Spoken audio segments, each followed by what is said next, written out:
Karen, it's such a pleasure to talk to you. Love the green, by the way. Thank you very much. I've dressed up as Gamora, apparently. Yeah, but exactly. Well, there is a bit of a sibling rivalry, let's exactly, say. Yeah. I'm like, I can wear green too. Yes. It's such a fun kind of film to be part of because of, the vibe of it, the music, the good people. Yes. What's the highlight for you? There's so many. Working with the people on this film is definitely the highlight. I mean, everybody is so nice. There is not one person that's just like, not very nice. Like everybody it's like a family. And also listening to the music while we film is amazing because it's sort of like, it unites all of us. And it just feels like we're making a specific film. Guardians of the Galaxy has this music and it's part of its identity and it definitely feels like that on set. Absolutely. Dave Bautista just told me that it took him much less time in makeup this time. Was it the same for you? Yes, the guys have gotten me down to 2-something hours, but it's 4 hours total with everything to make me bald, to wrap my hair, and to get me into the costume and everything. How much was it before? It was 5 hours just to get the makeup on before, and that was when I was bald. Yeah. So they've really gotten the time down. Yeah, no, absolutely. When you're in character, how much does it infuse it for you? You get to know a little bit more in this one about what she's gone through and all these things. So it just makes me so happy because when I signed up to play this role, that was very much what I was interested in terms of why I wanted to play the character. Is this backstory? Yes, she's an evil supervillain, but why? And that's definitely what we get to find out in this movie. Exactly. And as an actress, I'm just like, yes. Yes, and plus, is she an evil supervillain? Well, once you understand her motivations, does that make her a villain? And that's for everyone to decide, really. What do you think makes those films so relatable to their audiences? I mean, so many reasons, but is it because the characters are so imperfect and not apologizing for it? I mean, they kind of know they are.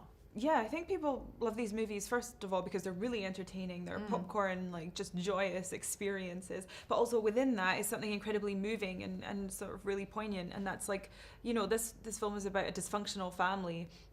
People coming from broken homes and finding a new family in each other. And that's really moving. And I think everybody can connect to that in some way. So I think that's what people probably are connecting with. How much did you and Zoe discuss that sibling rivalry? Obviously, both of you being such nice girls, how difficult is it to pretend like you're just gonna, if you had hair, she would pull it. Yeah, it's like the equivalent of us pulling each other's hair. That's what sisters do, and we try to kill each other because we're assassins. But you know what? We rehearsed a lot for these emotional scenes between the two of us, a lot, so that when we got onto set, we were ready to go. And both of us, it doesn't even need so much discussion anymore because we're both so invested in these characters. It's just so moving for both of us. And she is an amazing actress to work with because she's so absorbent.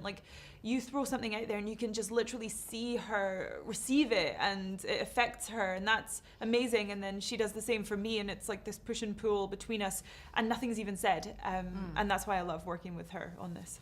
Yeah, no, absolutely. And then, everything is right in those films. So you listen to a lot of music on set, and how much do you give your own input about the music that you like?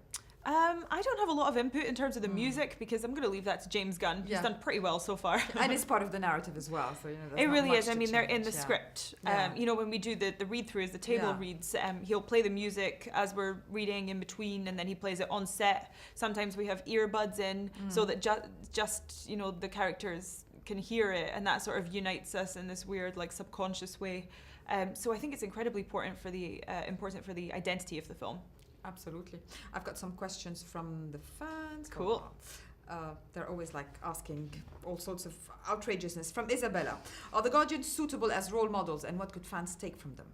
I think they're very suitable as role models. Yes, they're sort of anti-heroes and everybody's a little bit bad, but isn't that a more realistic representation of people? I mean, everybody's flawed and conflicted, and they're really good people at heart, and there's such a variety of people, and there's such a variety of women in this film as well, which is quite rare.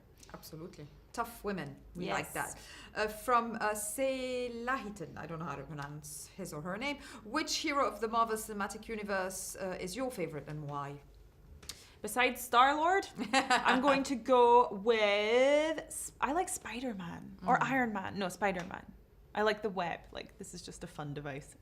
No, absolutely. And if you had your own superpower, which one would you invent for yourself? Oh, a whole I'd like to be able to get places quicker so I could teleport, but also Oh my God, that's my superpower. yeah, I mean, wouldn't it be so handy? But that makes me feel like it's a little boring, like, because it's so practical, you know? It's not boring at all. I mean, Okay, you can I'm just gonna have go with lunch teleportation. whoever you want to in 2 seconds, Yeah. and then come back to the interview, for instance. It does sound great with no jet lag. No jet lag, no missing out on anything in life. No, Yeah. teleportation is the superpower I am championing. Yeah. Okay. Yeah, I'm gonna stick by it then. Absolutely. I think it's really awesome. Talk about awesome. The fans have such a following to these things all the time. How much do you listen to them? How much do they infuse the character? Did you inspire for this time? I definitely listen to the fans because that's who all of this is for. Yeah. It's very important. I mean, they're the most vital ingredient, I think, in all movies. And I just want to make sure that it's being received well.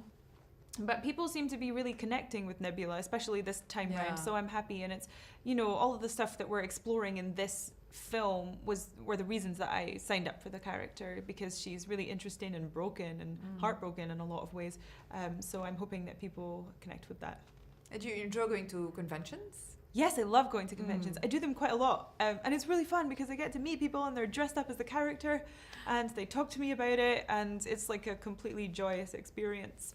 Yeah, no, absolutely. I love it. I call them geek worlds, but Geek you know, worlds, we're all yes. geeks at heart anyway. So Yes, absolutely. I think all of us have got a bit of geek in us. Yeah, no, absolutely. Do you feel that there's such thing as the Hollywood dream, as a Hollywood dream? And was that your dream before you became an actress, to do what you do? The Hollywood dream in terms of being a movie star. Yes. I mean, yeah, there is such a thing as that. There are many movie stars living it. I grew up in Scotland, so that seemed really far-fetched to me. I mean, what was plausible to me was like moving somewhere else in the UK and being like a theatre actress, or like going to drama school, maybe like doing television. I mean, I definitely aspired to be in films because I really love films.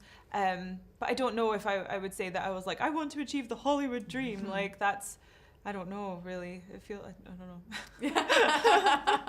It feels like something you're a bit shy to feel. And also it feels like something you're not supposed to talk about. I don't know. I want to become Liz Taylor. And finally, are these premieres the best way to gauge how important those films are to the fans and their audiences? I mean, the premieres are really fun. And it's really cool. I don't know if they're the best way to gauge it though, because they're sort of just lavish events that, I don't know, like the best way to gauge it is to get in the cinema with a normal audience, I think, and go and see it with the fans of the film. That's what I would like to do. Have you done it? I've definitely been to all of the films I've been in an actual audience. I've just slipped in there. Yeah. That's cool. Yeah, I love it.